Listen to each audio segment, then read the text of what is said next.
during a family vacation. My parents and sister locked my 8-year-old daughter in a sweltering hotel room with no food or water and left for the day. Taking their other grandchildren on a luxury boat ride, there wasn't enough space on their boat, they said. I didn't shout. I did this. 60 minutes later, their lives turned into hell. It happened in the middle of my shift at the hospital. I'm a nurse.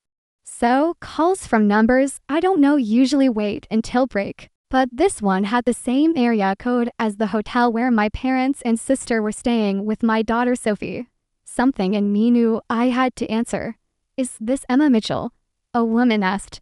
Polite but tight. Yes, I'm calling from the reception. At the beachside hotel, your daughter is here and would like to speak with you. My stomach dropped. Put her on. There was a shuffle. Then Sophie's voice, small, trying to sound brave. Mama, I'm here. What happened? They went on a boat. They locked the door. What do you mean lock the door? I asked. My voice suddenly very calm. They said it wasn't for little kids.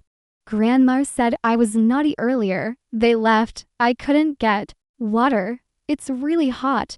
You're with the front desk now. Yes. Stay there. Don't go anywhere. I'm coming. I spoke to the receptionist again. She lowered her voice. She told us there's no food or water in the room. Housekeeping said it was very warm when they checked. We'll keep her with us until you arrive. Thank you, I said. My mouth tasted metallic. I started calling. Mom, voicemail. Dad, voicemail. My sister Karen, voicemail. I texted. Where are you? Why is Sophie alone? Call me now. Finally, Karen picked up. Whined and laughter in the background. Hey. We're just boarding. Where is my daughter? She's at the hotel. She'll be fine. There wasn't enough space on the boat. And it's not really for 8-year-olds. Plus, she was acting up earlier. Mom said she needs to learn boundaries. You locked her in a hot room without water. I said flatly, she's exaggerating. Relax. You're being dramatic. Then she hung up. I grabbed my bag. Told my charge nurse I had an emergency. And was in my car before the elevator reached the ground floor. The drive was 2 hours of white lines and worst-case scenarios. Every mile made me more certain there was no coming back from this. When I walked into the hotel lobby, Sophie was in an armchair, legs swinging, cheeks blotchy. She ran into me like she wanted to stay there forever. You did everything right, I told her. The receptionist gave me a tight nod. Thank you, I said. I sat Sophie down.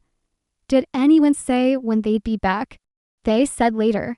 And not to touch anything, I checked. My phone. No calls, no texts. I opened my banking app and froze. A pending charge big enough to make my chest tighten. Not lunch, not snacks. This was the boat trip. The one Sophie wasn't even on. I kept my voice even. Could you print me the folio for this room? The receptionist glanced at her screen. Then, nodded. While the printer hummed, my phone buzzed with a text from my mom. Stop being ridiculous. She was safe. Learn to control your child. Safe? Locked in a hot hotel room with nothing to eat or drink. Their version of safe had always been different from mine. The receptionist slid the paper across the counter. A neat list of charges.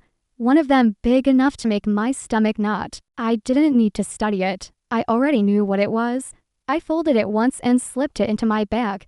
Then I sat back down next to Sophie. She leaned against me, watching the lobby like she was afraid it might vanish if she blinked. I pulled out my phone. My hands didn't shake. Not anymore. I opened what I needed to open, tapped where I needed to tap, and made the call I should have made hours ago.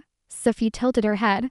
What are you doing fixing it? I said. We stayed by the window. The ocean bright and loud outside, people passing with beach bags and sunburns, oblivious. My phone buzzed again. I didn't answer. Are we going home? Sophie asked quietly. Soon, I said and put my arm around her. I didn't need to shout. I didn't need another argument or another excuse. I had already set something in motion. And somewhere, the countdown had begun. If you'd asked me a week ago, I would have told you my family was normal. Not perfect. No one's perfect. But normal enough. I grew up the younger of two sisters. Karen is 4 years older, and when you're a kid, that gap feels like a lifetime. My mom and dad never said they wanted just one child, but sometimes it felt like they had, and I was the add-on they hadn't budgeted for. I never said that out loud, even to myself. Back then, I convinced myself it was just my imagination. Because how do you tell yourself your own parents might not want you? You don't. You tell yourself they're busy or tired, or it's just an age thing. You explain away the times they take your sister to the movies and leave you at home because it's 12 and up. You excuse the weekends she gets special trips, older kids stuff, while you spend yours with a babysitter. You learn to believe the official story. When you're older, you'll get to do those things too, except somehow, when you're older never came. And I told myself that was fine, because if I started thinking it wasn't fine, I might start thinking they didn't like me, and that was a door I didn't want to open. So I didn't open it. I kept showing up for family dinners, holidays, birthdays. I kept the machine running because they were my family. And if you only get one set of parents, you don't throw them away over a gut feeling you can't prove. Fast forward to adulthood, I became a mom myself, a single mom. Sophie's dad wasn't really in the picture from the start. In those first years, it felt like I was always one late bill away from disaster, always trying to cover a shift and still make it to bedtime stories. I'm a nurse. I work nights, weekends, whatever I could get. Eventually, things got easier. I got a promotion. I started making enough to not panic every time I open my banking app. I live carefully. I save. I keep a cushion. But when it comes to Sophie, I don't mind spending. She's the one place I never feel like I have to measure the cost. My mom and dad know that. They've always known it. And sometimes I think they lean on it because even when they've offered to help with Sophie, picking her up after school, taking her for a weekend, there's this undercurrent. If we go somewhere, you'll pay for her, right? If she needs tickets, meals, activities, you can cover it. You earn more than us. Always framed like it's just logical. But it's not lost on me that I've never heard them say the same thing to Karen.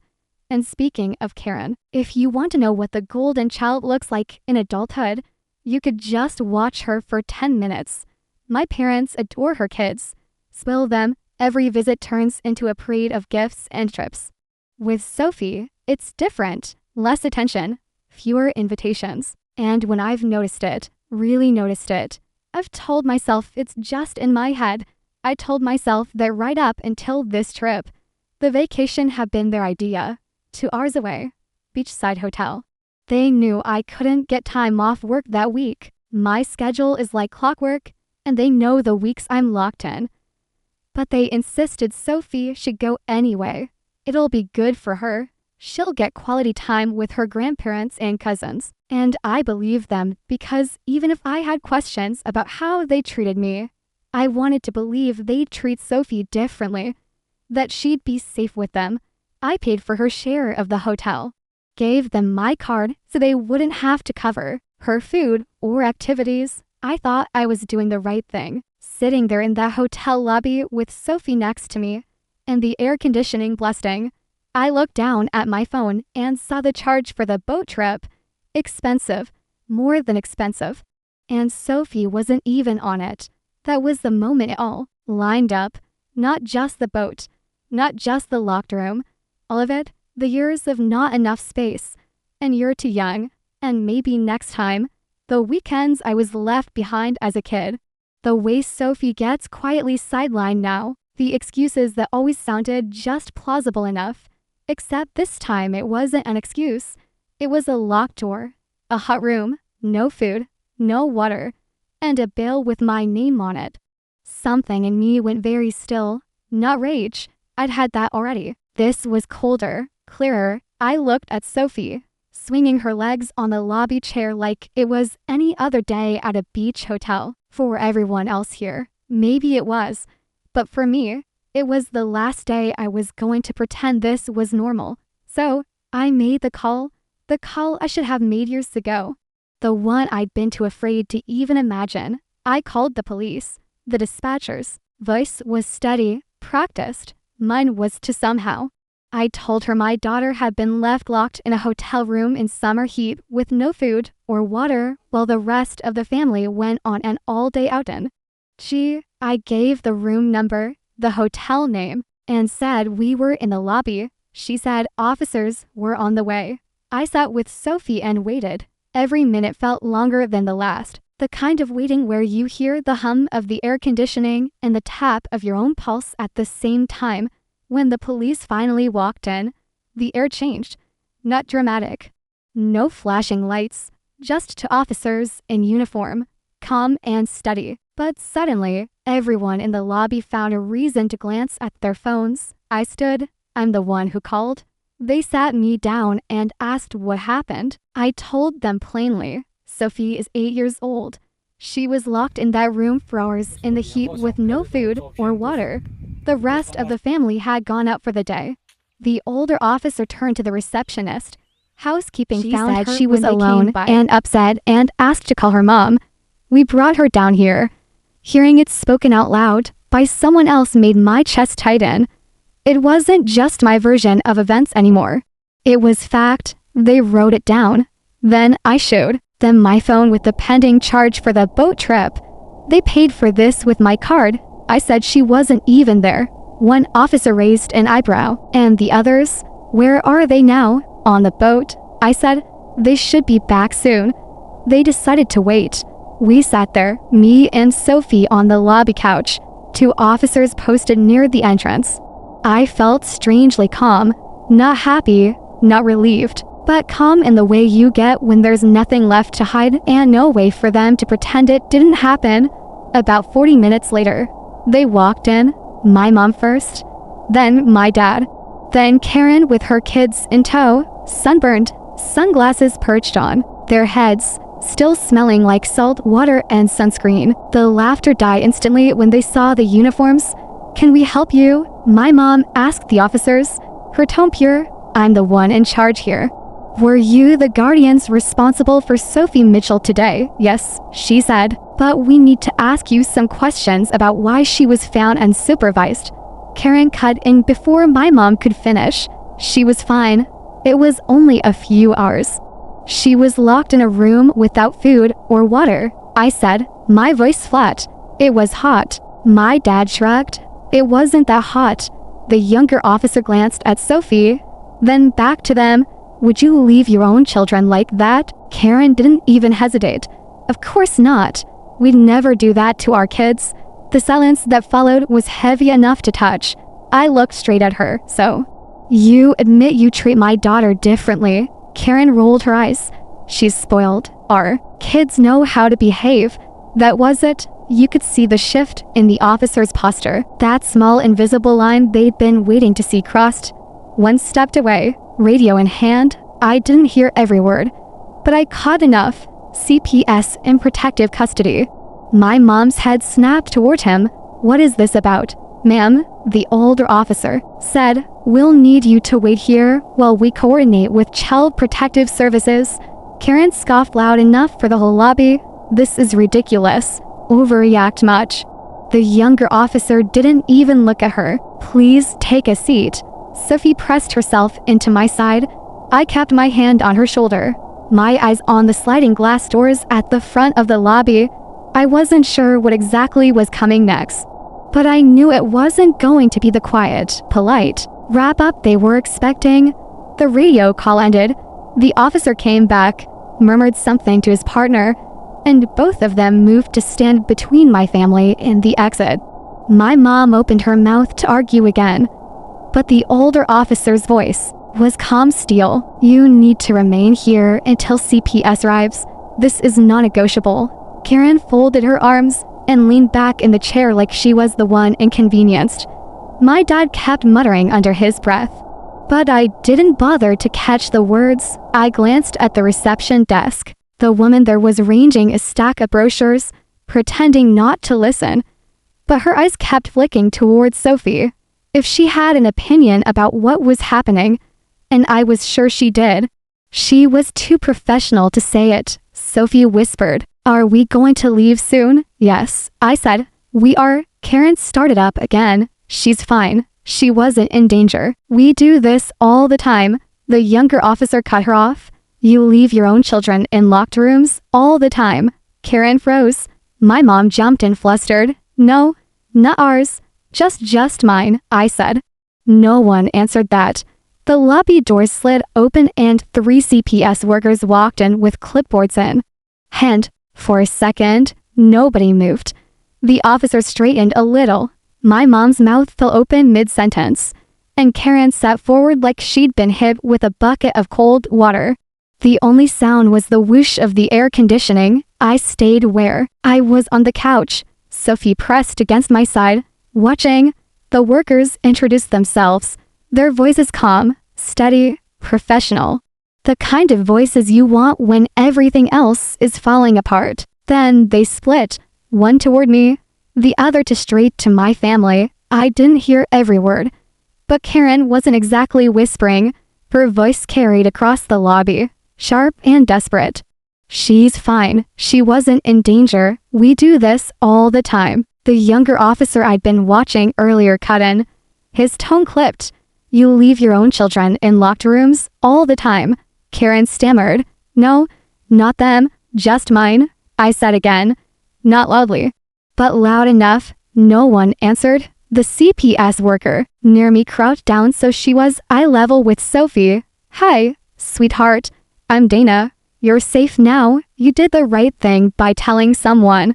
Sophie looked up at me, waiting for my nod before she said anything. I nodded. Then Dana straightened and turned to me. "Thank you for calling this in. We're going to make sure every child here is safe." It should have been comforting. Instead, it felt like my stomach dropped through the floor, because as furious as I was, as betrayed as I felt, this was still my family. Watching strangers take over felt surreal, like I'd been living in a bad dream and had just now realized I wasn't going to wake up. Across the room, one of the other workers, a tall man with glasses, was speaking firmly to my mom. She was trying every line she'd used on me my entire life. "She was fine. You're overreacting. This is ridiculous." Except this time, nobody was nodding along. Then came the words that silenced the room. "We're placing these children in protective custody." Karen shot to her feet. "You can't just take my kids." But they could, and they did. The workers gathered Karen's kids, speaking softly to them, while Karen's voice broke into tears and shouts. My dad muttered something about families sticking together, but his voice sounded small for the first time in my life.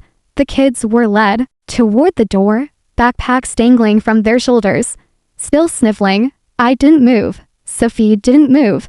We just watched them go, and as awful as it was to see, I also knew this was the first time anyone had ever told my family no. The hotel manager appeared not long after. He didn't look angry, just done. "Your booking is terminated," he told my parents and Karen.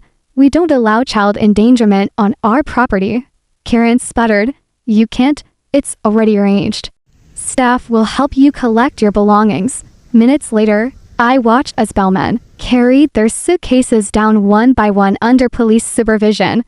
The bags landed on the floor with dull thuds, the sound of endings. Guests whispered behind their hands, staring. My mom's cheeks burned red, and for once she had no words. One of the officers came over to me quietly. "We'll need to keep those receipts and charges you showed us. They'll be entered into the report." I handed them over. He lowered his voice even more. "There may be fraud charges. We'll see what the Dow wants to do." I nodded, understood. And then I did the one thing I hadn't been able to do all day. I walked out of there with my daughter. The next morning, my phone rang. "Karen." I shouldn't have answered, but I did. "You evil, you got my kids taken away," she screamed before I could say hello. "No, Karen," I said evenly. "You got your kids taken away when you left mine locked in a hotel room with no food or water." "You don't understand." "I understand perfectly," I said and hung up. The calls didn't stop. First my mom, then my aunt, Then cousins I hadn't spoken to in years. Some were furious, some just fishing for gossip. But I gave the same answer every time. They left Sophie locked in a room. CPS got involved. That's it. And most of them, after a beat, said, "Oh, because there's not much you can argue with after that." By evening, I saw the Facebook post. Karen had dug up a picture of her and the kids on some picnic and wrote about being betrayed by family and losing everything because of lies. The comments started off sympathetic, but it didn't take long. Someone, I still don't know who, wrote, "Didn't you leave your niece alone in a hotel room?" After that, the tide turned fast. People she thought would defend her didn't. By the time I clicked away, it was a pillion. I should have felt satisfied. Instead, I felt tired. About a week later, the call came again. This time, Karen's voice was different, frantic. "Mark has the kids. CPS released them to him. And now, he's filing for full custody.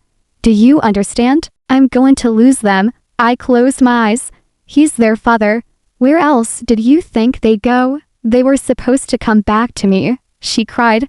Now they're saying I might only get visitation. You need to talk to your lawyer, I said quietly. She kept ranting, blaming me, blaming CPS, blaming everyone but herself. I let her talk until I couldn't anymore. Karen, you treated my daughter like she didn't matter. This is what happens when you do that. She sobbed something I couldn't make out and hung up. It's been 6 months now. The custody case isn't fully finalized, but Karen's kids are living with their dad. What used to be a neat 50-50 split after the divorce is now him as the primary parent and her. Seeing them when the court allows it. At first, I thought maybe it was just CPS's recommendation carrying weight in court. Then came the part I didn't see coming. Sophie came home from school one afternoon and said almost casually, I saw Anna and Luke today. They said they live with their dad now. They told me they wanted to. That stopped me cold. It wasn't just the system or their dad pushing for custody. The kids themselves had said it. They told Sophie straight out that what happened at the hotel was messed up, their exact words, and that after it they didn't want to live with their mom and grandparents anymore. Hearing it from them through Sophie at school of all places felt like the ground shifting under me. For years, I thought I was the only one who saw the cracks. The only one who felt left out and less than. Turns out even the golden children saw it once the mask slipped. The money part ended up settling itself too. I filed a dispute with my bank and the charges were reversed. From what I heard later, the hotel turned around and billed my parents and Karen directly. For once, they had to pay for their own luxury. Not me. I've gone completely no contact with them. It wasn't easy, but it was necessary. I can't let Sophie grow up thinking neglect and favoritism were just part of family life. I excused it for too long. I won't let her do the same. And here's the strange part. I feel lighter, happier. Like I finally put down something I didn't realize I'd been dragging around since childhood. The wider family mostly sided with me. Aunts, cousins, even the older generation. Once the story came out, people admitted they'd noticed it too. The favoritism, the little digs, the way Karen and her kids were always held above everyone else. Suddenly, I wasn't the sensitive one anymore. My parents and Karen are the outsiders now. Do I feel sad? Sometimes it's hard to admit your own parents can't be trusted with your child. But then I look at Sophie. She's thriving. She laughs more. She's free of that constant comparison I grew up under. But what do you think? Did I go too far or not far enough? Let me know in the comments.